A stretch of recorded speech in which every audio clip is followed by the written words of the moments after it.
Okay, anytime.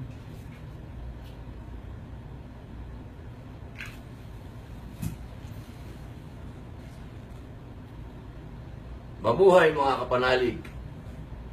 Unang-una ako ay humihingi ng dispensa at ako'y wala dyan sa mga oras na ito. Ako'y kasalukuyan na mayroong commitment sa aking trabaho. Ako ay mayroon pang Pilipinas Got Talent. Ngunit umaga pa ay nandyan na ako. Ako'y chinek ko na kung ang pagdiriwang natin ngayong araw na ito ay magiging matagumpay, bagamat hinukay ang lupa dyan. Marami na rin akong nakadaupang palad na mga voluntaryo din nagbibigay ng serbisyo sa ating mahal na Pangulo. Ngayon, mga mahal na kapanalig,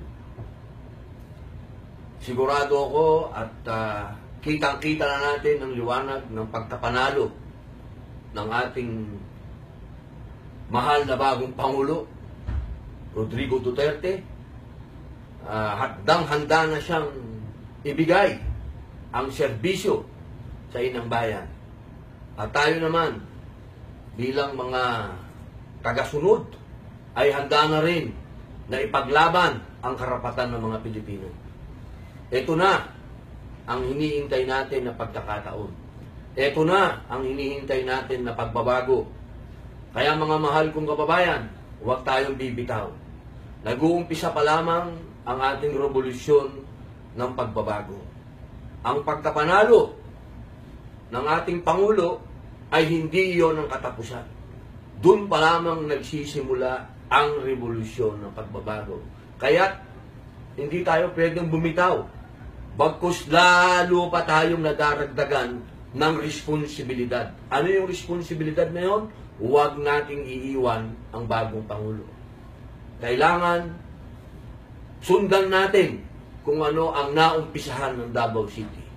Hindi naman magiging mahirap sa atin yun dahil nandyan lang ang Davao City at makikita natin kung paano sila naging progresibo, naging matahimik, at higit sa lahat, nagbago sila.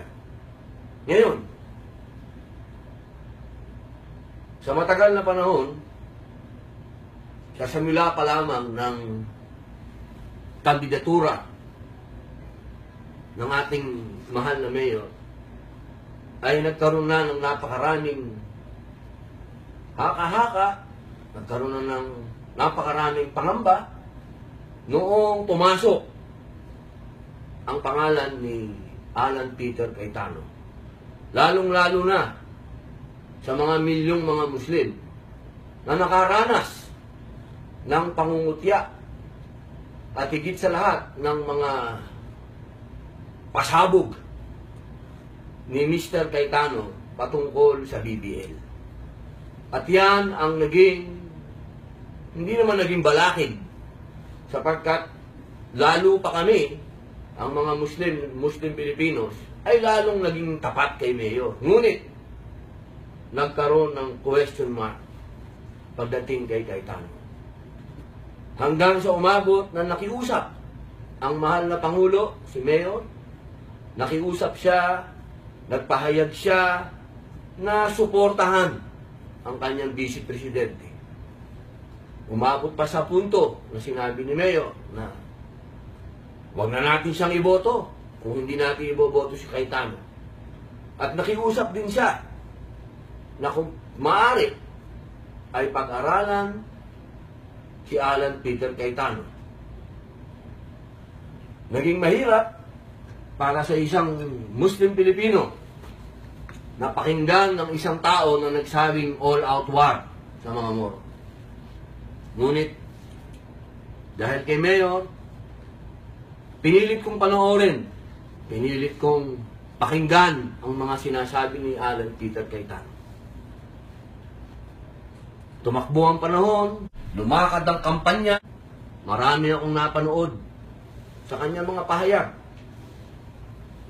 Aaminin ko, dati wala akong bilib dyan. Hindi ako bumibilib dyan sa tao na yan. Pero, sa bawat sandali, sa bawat debate, sa bawat programang na siya'y pinanood ko, ngayon nalalaman ko na. At ngayon naiintindihan ko kung bakit siya ang pinili ni Mayor. Kung bakit siya ang Vice Presidente ni Rodrigo Duterte. Alam kong magkakaroon ako ng suliranin sa kaibigan kong tumatakbong Vice Presidente na nasa kabilang partido. Pero ang usapin na ito, itong eleksyon na ito ay hindi pagkakaibigan. Itong eleksyon na ito ay usapin ng revolusyon. Kung ano ang tama, kung ano ang dapat, at kung ano ang sinasabi ng pinuno. Itong oras na ito ay niyayakap ko at aking ipinakikiusap sa lahat ng mga Muslim Pilipinos na buksan po natin ang puso natin kay Alan Peter Cayetano. Naniniwala po ako na nasa puso na niya ang federalismo. Naniniwala po ako na nasa isip ni Alan Peter Cayetano ang kapayapaan. Naniniwala po ako na ang adhikain ni Mayor Duterte ay na kay Alan Peter Cayetano. Kaya mga mahal kong kapatid, ako po si Abdul Aziz Padilla, nakikiusap sa mga Muslim Pilipinos na bigyan po natin ng pagkakataon si Alan Peter Cayetano. Kailangan po siya ni Mayor. Kailangan po siya ng bagong Pangulo.